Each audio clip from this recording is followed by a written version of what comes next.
예, 이 시간에는 사도행전 27장 37절부터 28장 2절 말씀까지 읽었습니다. 오늘은 사도행전 163번째 시간으로 부제목은 나를 책임지시는 하나님입니다. 나를 책임지시는 하나님. 자, 본문 37절 말씀 우리 같이 읽겠습니다. 시작.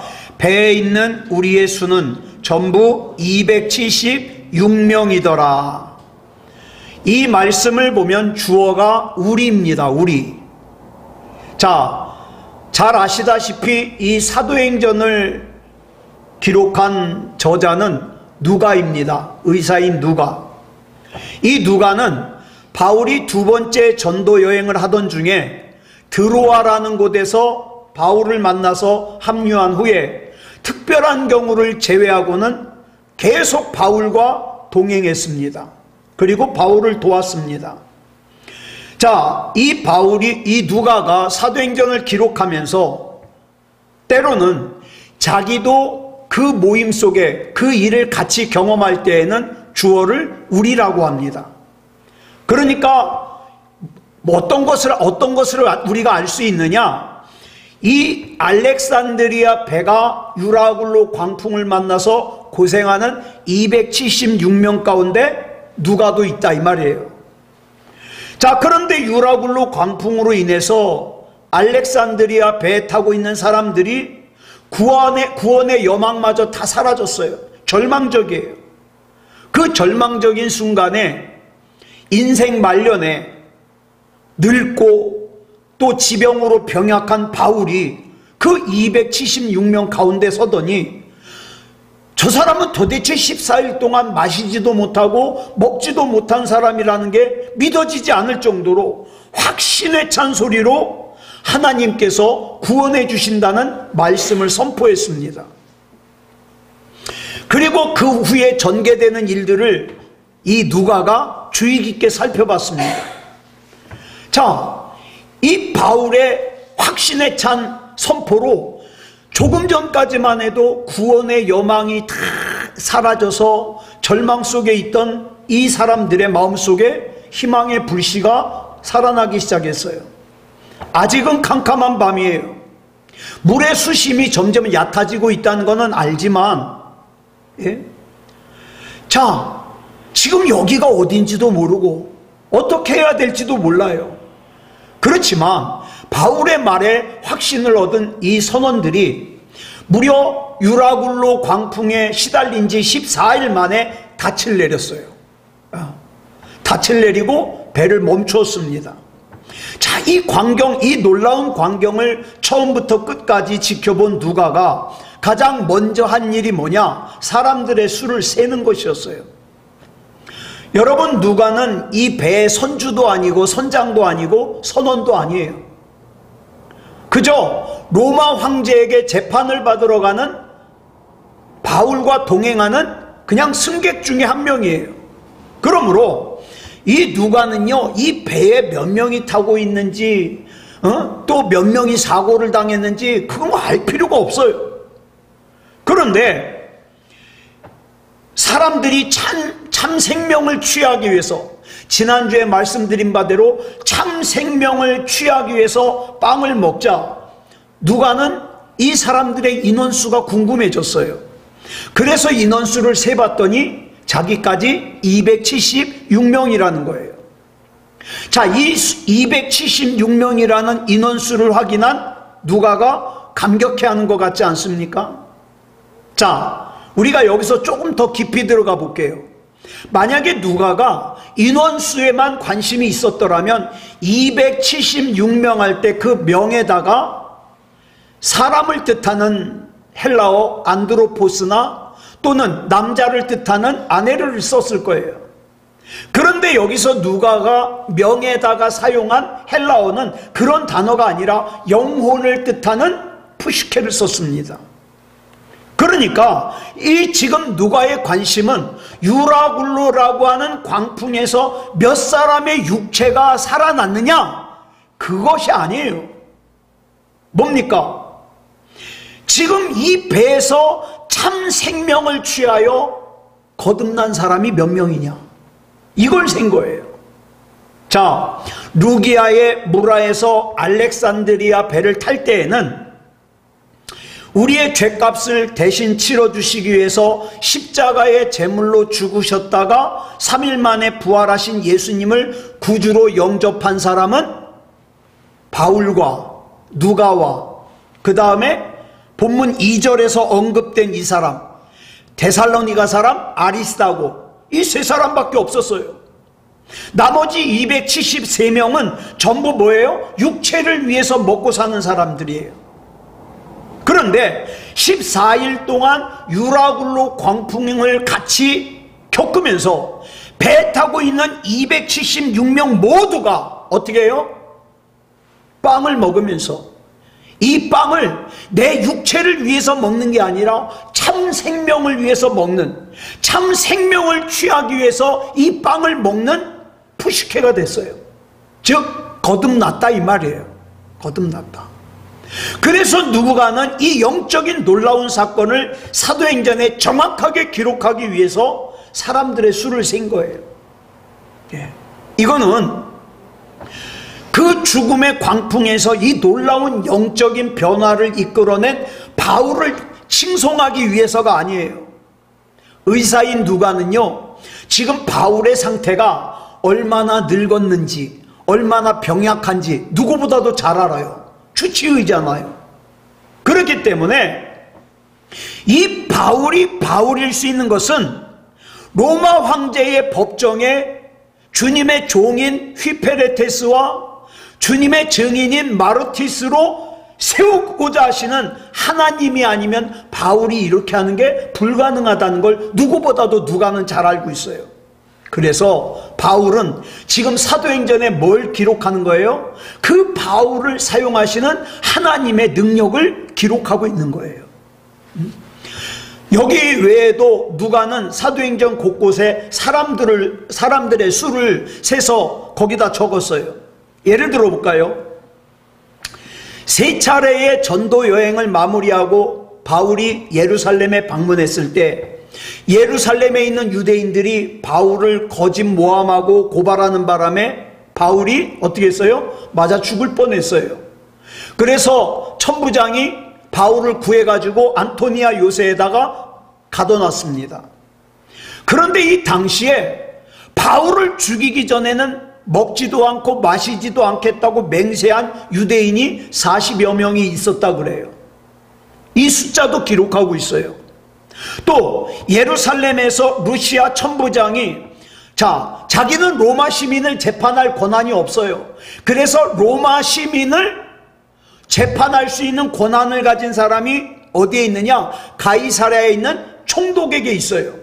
그래서 그 로마 시민을 재판할 수 있는 가이사랴의 총독 벨릭스에게 바울을 호송할 때에 그 유대인 암살단으로부터 바울을 지키기 위해서 이 천부장이 군인을 몇 명을 동원했느냐? 백부장 2명, 그 다음에 이 뛰어가는 보병 200명, 그 다음에 말 타고 가는 기병 70명, 창 들고 가는 창병 200명, 그래서 총 472명이 호송을 했다고 정확하게 기록하고 있어요. 이건 단순히 바울이 얼마나 대단한 사람인가, 바울의 권위를 높여주기 위해서가 아니라, 비록 세상에서 늙고 병약하지만, 가진 거 아무것도 없지만, 힘도 없지만, 그런 사람이 우리 하나님의 종 휘페레테스와 하나님의 증인 마르티스로 사용되기 시작하면 하나님께서 그 사람을 얼마나 소중하게 책임져 주시는가를 기록하고 있는 거예요. 그러니까 계속 강조드립니다. 저와 여러분요, 너무 복잡하게 살 필요 없어요. 우리는 뭡니까? 참 포도나무이신 예수님께 붙어 있는 것만 힘쓰면 돼요. 그러면 하나님의 우리 농부이신 하나님께서 우리 책임지십니다. 참 포도나무이신 예수님이 우리 책임지셔요. 또 로마 황제의 법정에 서야 되는 바울을 위해서 로마 제국의 백부장인 율리오와 그 휘하에 있는 100명의 군인들의 호위를 받으며 2240km나 떨어진 로마까지 안전하게 호송할 수 있는 것, 그것도 하나님께서 보호하셨기 때문이에요. 그것이 아니었다면 벌써 바울을 죽이기 전에는 먹지도 않고 마시지도 않겠다고 맹세한 유대인들에게 맞아 죽었죠. 그래서 누가는 사도행전 27장 1절에서 자 로마까지 호송하는 이 호송 책임자를 정확하게 기록하고 있어요. 아구스도대의 백부장 율리오라고 그의 소속과 계급을 정확하게 기록하고 있어요.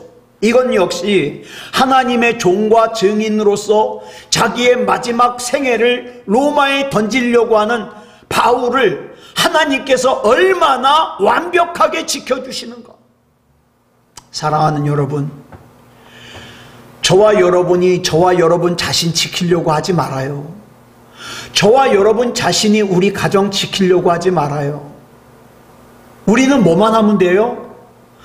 우리 주님의 맡겨주신 사명을 감당하는 종 휘페레테스와 증인 마르티스가 되면 그 주님의 종과 증인인 우리는 하나님께서 놀랍게 지켜주셔요.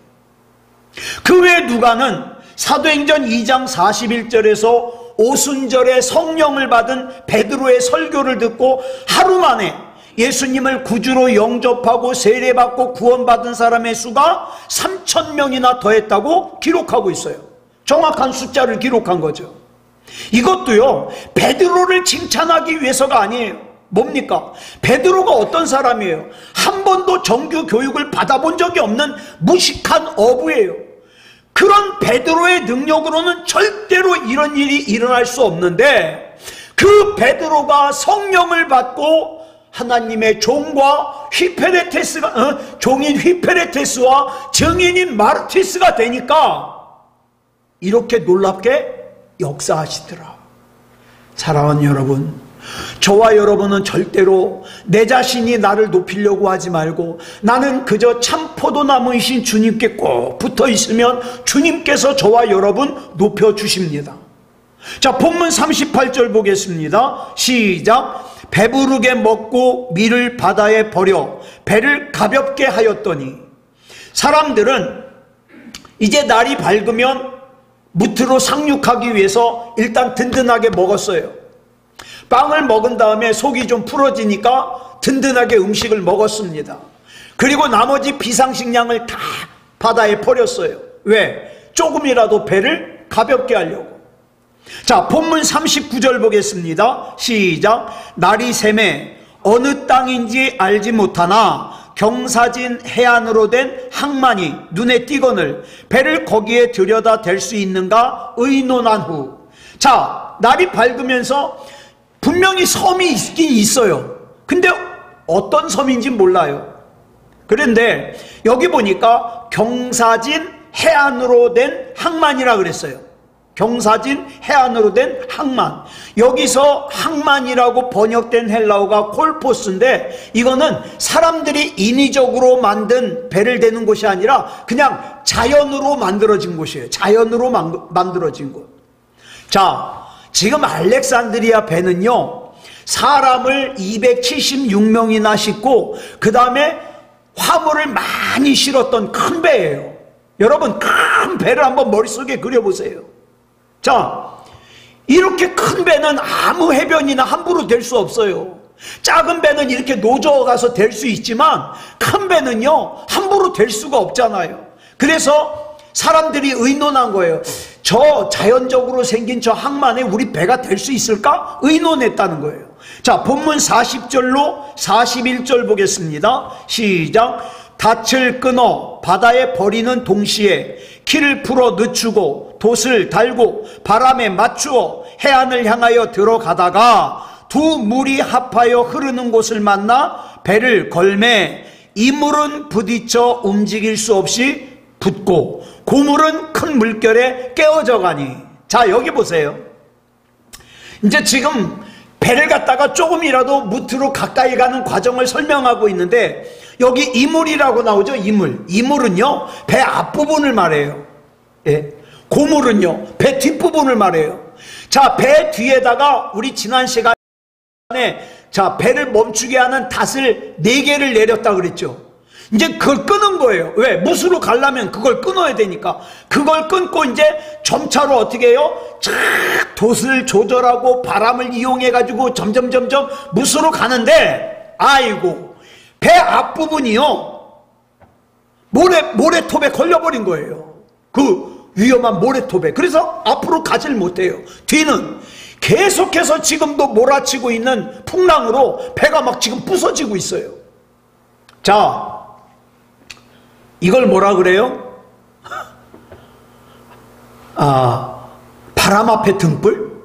예, 고양이 앞에 쥐신새? 뭐 하여튼 위기의 상태예요. 앞에는 모래톱에 걸려서 배가 움직이지도 않고 뒤부터 지금 배가 부서지고 있어요. 예, 급박한 상황이죠.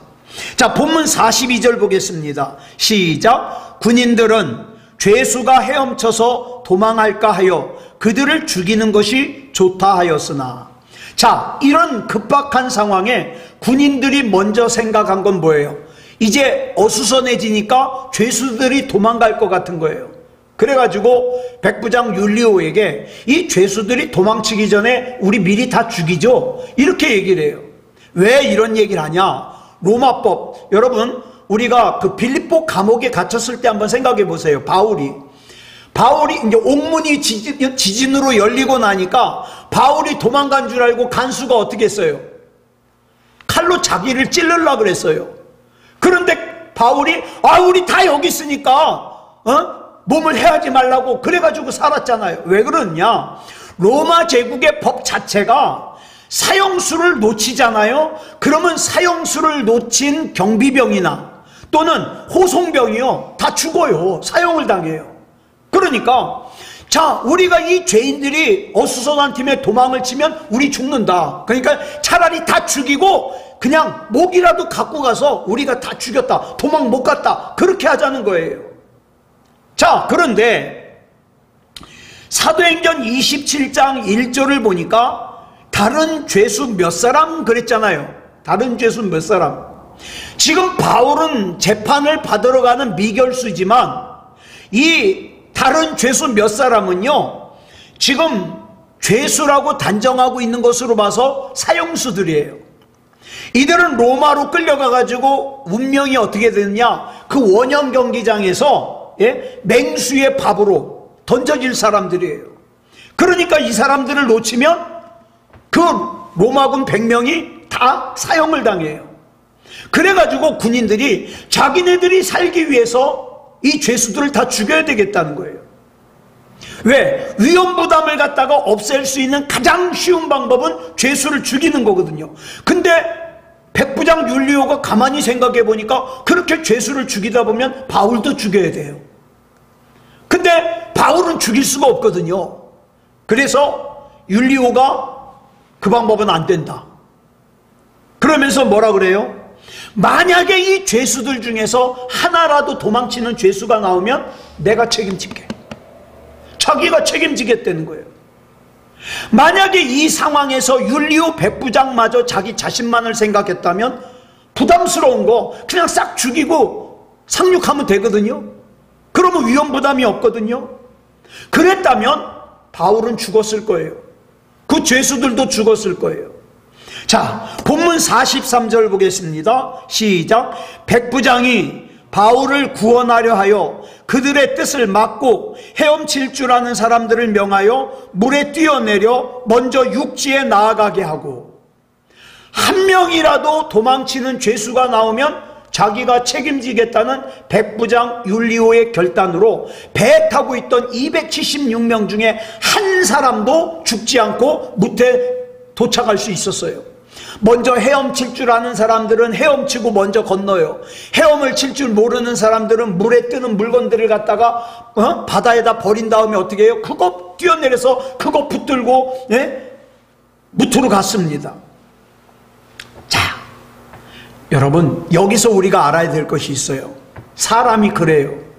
방금 전까지만 해도 어떻게 했어요? 276명이 참 생명을 바울과 함께 취하기 위해서 어떻게 했어요? 빵을 같이 떼어 먹었어요. 참 생명을 취한다는 건 뭡니까? 거듭났다는 거예요. 예? 거듭났다는 거예요.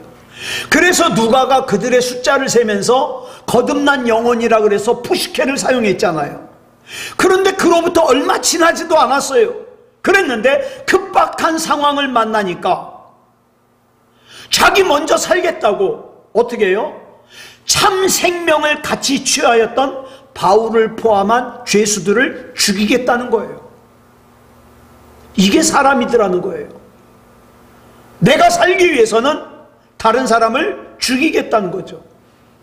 그러나 이들 중에 한 사람이라도 도망을 치면 내가 책임지겠다고 책임을 진 사람은 백부장 율리오 한 사람밖에 없었어요. 어떤 일에 책임을 진다는 것은 무슨 뜻입니까? 그 책임을 지다가 불이익을 당할 수도 있고 또 희생을 할 수도 있어요. 내가 그거 감수하겠다는 거예요. 대부분의 사람들이 책임을 지기 싫어하는 거, 뭔가 일을 맡길 때 책임을 지기 싫어하는 이유가 뭐예요? 책임져야 되거든요. 희생해야 되거든요. 손해봐야 되거든요. 나 그게 싫다는 거예요. 부담스럽다는 거예요. 불편하다는 거예요.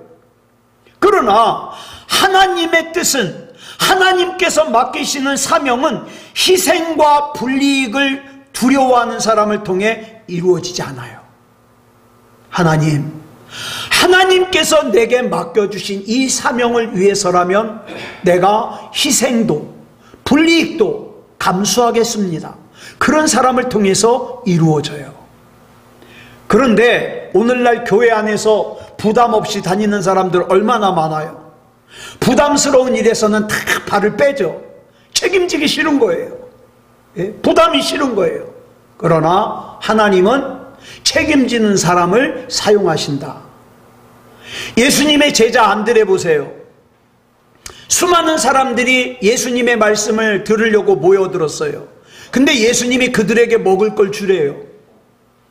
자, 근데 그 많은 사람들, 남자 장정만 5,000명이에요. 수만 명이라는 뜻이죠. 그 사람들에게 먹을 걸 주려면 그만큼 먹을 것이 있어야 되는데 없어요. 자, 근데 그 사람들에게 먹을 거를 주라는 예수님의 말씀에 책임을 지려면 어떻게 해야 돼요? 수고해야 돼요. 희생해야 돼요. 그래가지고 이 안드레가 수고를 했어요. 찾아다녔어요. 먹을 걸. 그래가지고 결국 찾아낸 게 뭐밖에 없어요? 어린아이 도시락 하나, 작은 빵 5조각과 물고기 2토막. 근데 안드레는 그것만이라도 예수님께 가지고 왔어요. 어쩌면 이걸 가지고 오면 옆에 있는 사람이 그럴지도 몰라요. 아, 이걸 누구 코에 붙이라고 이걸 갖고 왔냐고. 괜히 안 해도 될 일을 해가지고 자존심 상할 수 있어요. 그러나 안드레는 개의치 않았습니다. 왜? 무엇이라도 내가 조금이라도 구할 수 있는 걸 구하는 것이 내 책임이니까. 이걸 하다가 내가 자존심을 상해도, 핀잔을 들어도 나 감수할 거야. 이게 책임지는 거예요. 그 결과 안드레가 구해온 빵 5조각과 물고기 2토막이 오병이어의 기적을 일으키잖아요. 그 일으키는 재료가 됐어요. 그렇기 때문에 우리가 성경에서 알 수 있는 것은 하나님의 뜻은 결코 다수결로 이루어지지 않아요. 믿음다운 믿음을 가진 예수님을 신뢰하는 안드레 한 사람을 통해서 예수님께서 그 안드레의 책임을 받으시고 안드레의 신뢰를 받으시고 남자 장정만 5,000명이나 되는 수많은 사람들을 배부르게 하고도 12바구니가 남는 놀라운 기적을 행하셨습니다. 자, 본문으로 돌아가서 죄수 한 명이라도 도망을 치면 내가 책임지겠다는 백부장 율리오 한 사람을 통해서 바울도 살 수 있었고 죄수 몇 사람도 살 수 있었습니다. 우리가 하나님을 믿는 신앙을 가지고 있다 그래서 모두가 책임지는 삶을 사는 게 아니에요. 여러분, 우리 새소망교회에 무슨 문제가 있을 때 모든 사람이 다 책임질까요? 아니요. 무슨 문제가 있는지도 모르는 사람들 많아요. 예? 교회 문제를 가지고 마음을 꾸리고 하나님 앞에 기도하고 그런 사람이요 다가 아니에요. 그런데 그렇게 하나님 앞에 책임지는 사람을 하나님께서 사용하시더라. 부담스러운 거 싫어하고 손해보는 거 싫어하는 사람들은 쓰임 받을 수가 없잖아요. 자, 그렇다면 성자 하나님이신 예수님께서 사람의 몸을 입고 이 땅에 오신 이유가 뭐예요? 죄로 말미암아 영원히 죽을 수밖에 없는 우리를 구원하시기 위해서요. 이 책임을 지기 위해서 어떻게 했어요? 예수님이 제물이 되시는 고통을 당하셨어요. 그 다음에 옷을 다 벗기우는 수모를 당하셨어요. 희생을 하셨어요. 불이익을 당하셨어요. 여러분, 가정에서 가정을 책임지는 사람이 가정의 지도자예요. 교회에서 교회를 책임지는 사람이 교회의 지도자예요. 나라에서 나라의 책임을 지는 사람이 나라의 지도자예요. 이렇게 책임지는 삶을 살 때 우리 주님께서 기쁘게 사용하시더라. 여기까지가 사도행전 27장이에요. 자, 그러면 이제 사도행전 마지막 장인 28장으로 넘어가겠습니다. 본문 1절 보겠습니다. 시작. 우리가 구조된 후에 안즉 그 섬은 멜리데라 하더라. 본문의 주어는 사도행전을 기록한 누가를 포함하여 알렉산드리아의 배에 탔던 276명이 다 주어예요. 이들이 무태에 올라서 제일 먼저 한 일이 뭐냐? 도대체 이 섬의 이름이 뭐냐 이거예요. 우리가 어디에 왔냐 이거예요. 확인한 결과 멜리데 섬이라 그랬어요. 멜리데 섬은요, 오늘날 이름이 뭐냐? 몰타라는 섬이에요. 오늘날에도 이 섬은 휴양지예요. 아주 유명한 휴양지. 시실리라는 섬에서 남쪽으로 100km 떨어져 있는데, 이곳에 여러분, 이 당시에 로마의 군인들이 은퇴를 하잖아요. 그러면 이 로마의 군인들은 은퇴를 하면 어디에 가서 사느냐? 유명한 휴양지에 가서 살아요. 근데 이 몰타라는 곳에, 멜리데라는 섬에 로마에 은퇴한 군인들이 많은 것으로 봐서 어때요? 대단한 휴양지예요. 아주 살기 좋은 곳이에요. 자, 그런데 이 섬의 크기가요, 길이가 29km, 너비가 15km예요. 이렇게 하니까 큰 것 같은데, 자, 보세요. 지중해가요, 얼마나 크냐면, 길이가 4,000km가 넘어요. 그 다음에, 이 너비가, 동서가, 그 다음에 이 길이가 가장 긴 곳이 1600km가 넘어요. 그런데 이 넓은 지중해에서 멜리데 섬은요, 10,000분의 1밖에 안 돼요.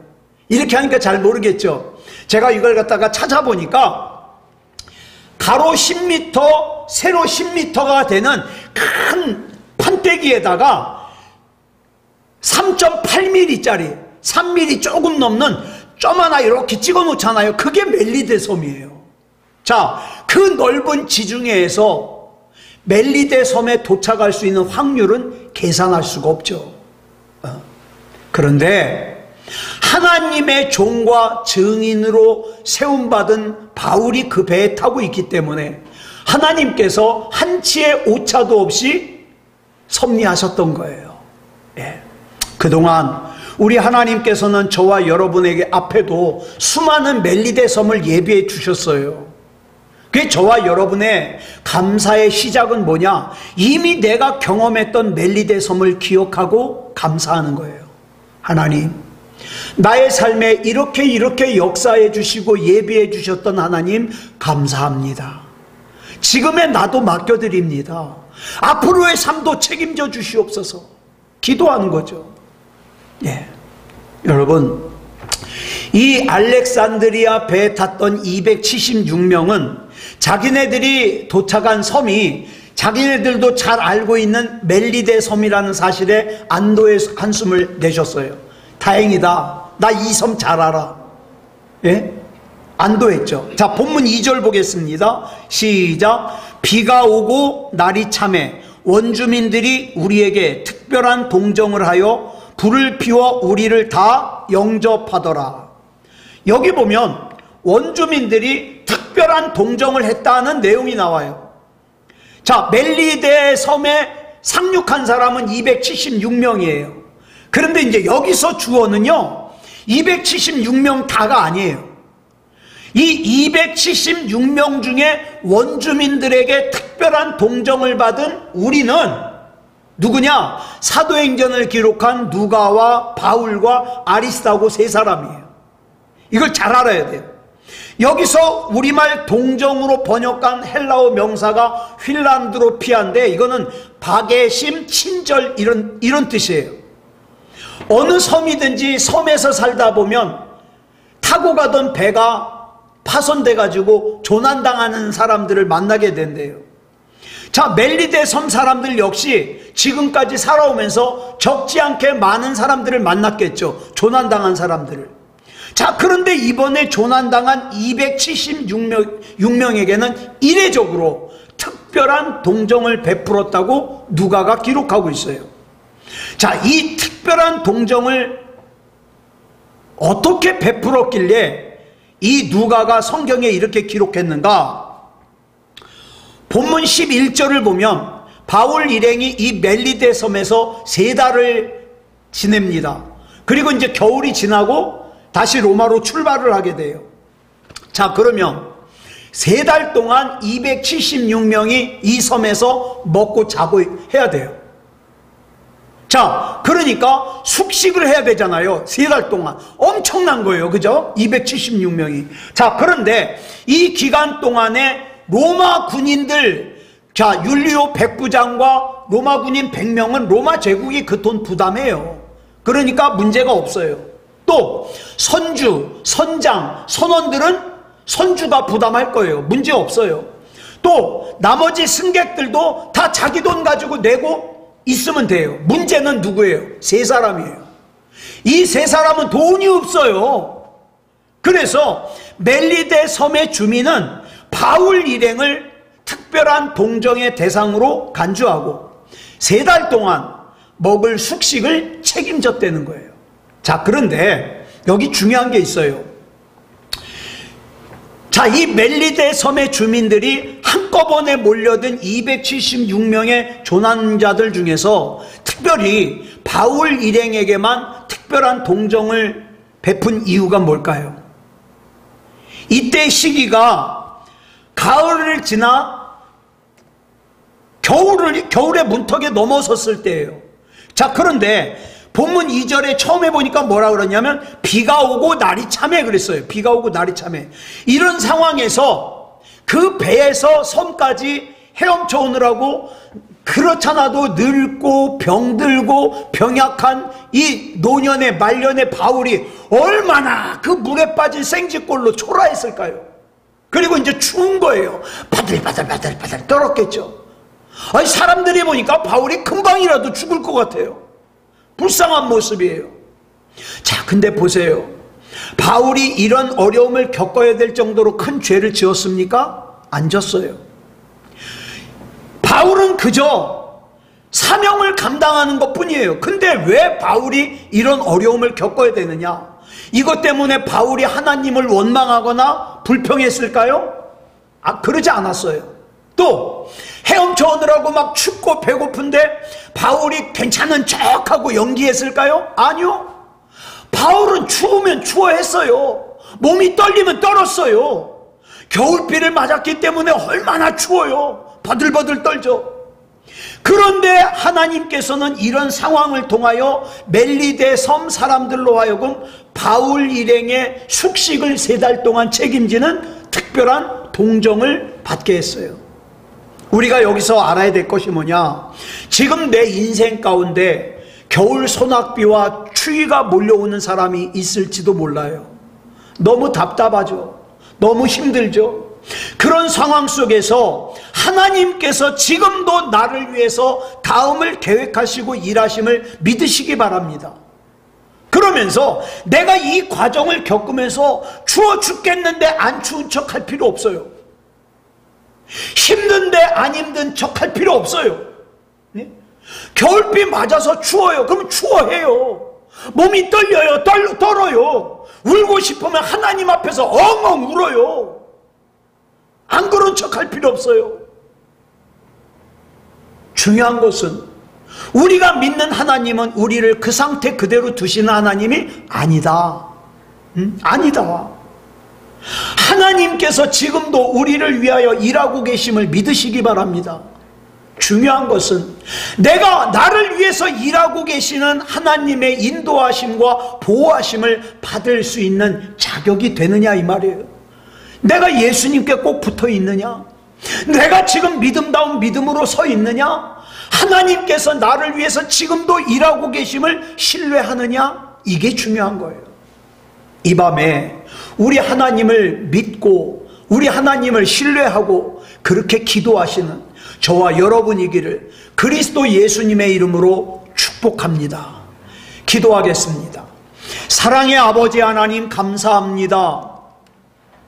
우리 하나님의 은혜 가운데 유라굴로 광풍으로 14일 동안 고생을 하던 276명의 알렉산드리아 배 승객들이 멜리데라는 섬에 상륙하는 것까지 살펴봤습니다. 하나님, 우리의 힘의 근원은 세상의 것이 아니라 하나님임을 고백합니다. 내가 자신만만한 것은 내가 어떤 능력이 있기 때문이 아니라 하나님을 신뢰하기 때문임을 고백합니다. 하나님, 우리는 추우면 떨 수밖에 없습니다. 또 힘들면 울 수밖에 없습니다. 그러나 우리를 그 상태 그대로 두시는 하나님이 아니심을 믿습니다. 그렇기 때문에 그 하나님을 신뢰하여 나아갑니다. 끝까지 믿음다운 믿음이게 해주시옵소서. 참 포도나무신 예수님께 바짝 붙어있게 하시고 흔들림 없이 믿음다운 믿음의 삶을 살아갈 수 있게 하여 주시옵소서. 이 밤에 기도할 때에 우리 하나님께서 붙잡아 주시고 책임져 주실 줄 믿사오며 그리스도 예수님의 이름으로 간절히 기도드려 싸움나이다. 아멘.